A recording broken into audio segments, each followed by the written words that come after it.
Hello there, welcome to Dateline Abuja. I'm Gloria Umezuke. About 7.9 million people from the 36 states of the Federation and the Federal Capital Territory have benefited from the government's social investment program. However, recent reports suggest that the program was embroiled in some fraud and racketeering.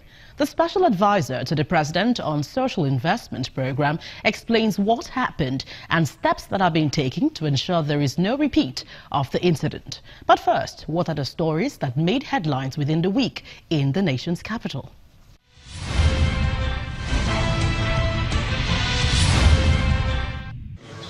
President Muhammadu Buhari has met with the recently released 3 University of Maiduguri lecturers and the 10 women abducted by insurgents in the northeast. During the meeting, which was held on Monday, the president restated the government's commitment in rescuing all of those abducted by the insurgents, especially the recent kidnap of over 100 secondary school girls from DAPCHI.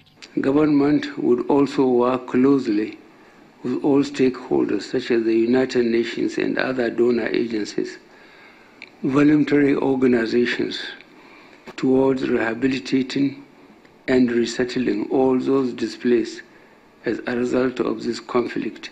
The United Nations Educational, Scientific and Cultural Organization has condemned the abduction of schoolgirls from the Government Girls Technical College, DAPCHI, Yobe. Speaking at the International Conference on Saving the Lake Chad on Wednesday, UNESCO's Deputy Director General, Mr. Getachew Ngida, said the organization would support Nigeria in ensuring the safe return of the girls. President Buhari was among the participants at the event.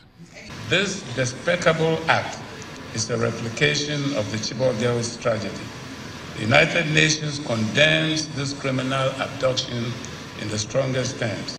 The federal government has named Rear Admiral Victor Adedipe as the chairman of a 12-man probe committee to unravel the circumstances surrounding the abduction of over 100 secondary school girls in DAPCHI, Yobe State. Speaking at the inauguration ceremony on Wednesday, the National Security Advisor, retired Major General Babagana Monguno, mandated the committee to establish the exact number of students abducted, their real identities, and possible culpability of security operatives in and around the school when the incident occurred. The terms of the reference of the committee are as follows: to determine the circumstances surrounding the abduction of the students from the school on the 18th of February, to determine the exact numbers of persons abducted alongside their identity, as there are conflicting reports in this regard, to confirm the presence, composition, scale and disposition of security emplaced in DAPCHI, as well as the school itself before the incident. The federal government wants countries around the Lake Chad Basin to step up cooperation and collaborative efforts to save it from extinction. Speaking at the opening of the International Conference on Lake Chad, Vice President Professor Yemi Osinbajo said saving the Lake Chad is pulling the region from a major economic, social and ecological disaster. Farmers and fishermen have been confronted with leaner harvests, and pastoralists have been compelled to venture farther in search of food and water for their cattle. Not surprisingly, the northeast of Nigeria and the far west of the Chad, where the lake is located, have in the past several years been the epicenter of Boko Haram insurgency. The world will pay a steep price if stakeholders choose to resort to unilateral actions and the pursuit of selfish interests if we collectively fail to rise boldly to this challenge. Let me therefore use this opportunity to solicit even greater regional, continental and international support for this cause. The federal government has assured Nigerian workers of its resolve to conclude negotiations on the new national minimum wage before the end of the third quarter of 2018.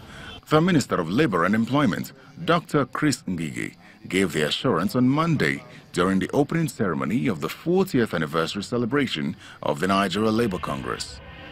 This committee, of which I'm the deputy chairman, and of which the NSC president and the Labour centers have about 9 representatives have put up a timetable, and we do expect that by the 3rd quarter of the year, a no minimum wage will be announced for the country. President Muhammadu Buhari has, in a letter sent to the House of Representatives, rejected the proposed Peace Corps Establishment Bill.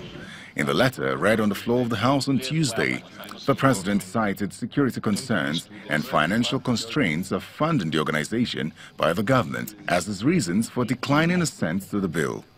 The National Assembly passed the bill in 2017 after a prolonged battle involving the organization and security agencies, especially the police.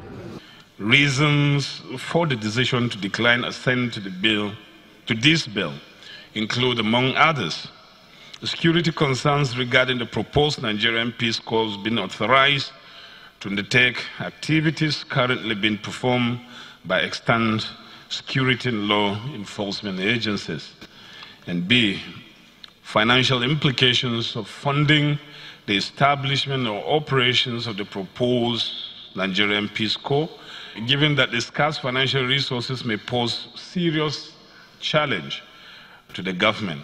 The national chairman of the All Progressives Congress, Chief John Odigio-Yegun, on Tuesday got a lifeline as the National Executive Committee extended its tenure for 1 year.